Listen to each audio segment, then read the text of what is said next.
Hello! Andito na naman ang inyong Farm Mom. For today's video, kusinanay muna ang inyong Farm Mom today. Sa mga nagtatanong kung ang crayfish ba na aming inaalagaan ay nakakain, it's a big yes. Dahil hindi naman ganun kadami yung ating crayfish, pumunta ako kanina sa palengke. Pero dahil napaka-pricey ng hipon at alimango, tahong na lang ang aking binili. Medyo mahal pa rin pero mas mura kaysa naman sa alimango at hipon. So ayan, hinugasan na natin yung tahong na nabili natin at syempre yung ating crayfish. At dahil kanina ay may dumaan na naglalako ng puset, bumili rin tayo. Mukha lang marami itong ating mga seafoods dahil malalaki yung shell. Hugasan na rin natin itong pusit na nabili natin at syempre linisan nating maigi. After ko mahugasan itong ating mga seafoods, i-steam ko ito. So ayan, tapos na nating mahugasan ang puset, crayfish at tahong. So ngayon ang magiging menu natin ay buttered garlic crayfish with tahong and puset.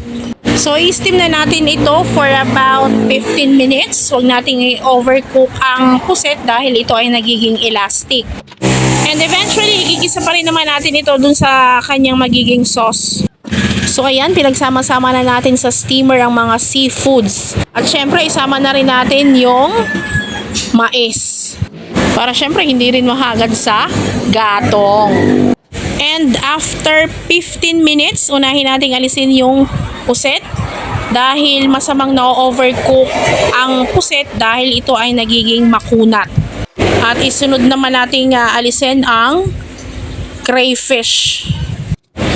And then isunod nating alisin yung tahong at yung pinakang last ay yung mais dahil medyo matagal maluto. And then iset aside natin yung broth kasi magagamit natin yan later on. At ayan, lulutuin na natin o sisimulan na nating maggisa. Unahin nating igisa ang sibuyas, isunod natin syempre yung butter. And then, ang ating maraming bawang. So ito yung nagpapasarap sa buttered garlic. Isunod na rin natin ang tomato sauce and then the soda. Halu-haluin natin.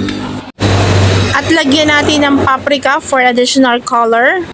And then halu-haluin uli natin hanggang ma-mix ng maganda lahat ng inilagay natin.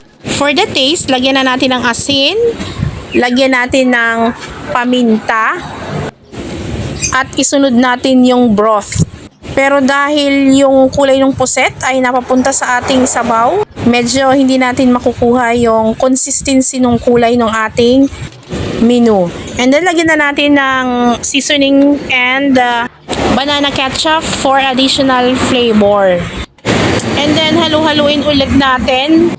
And then let it simmer for about a minute.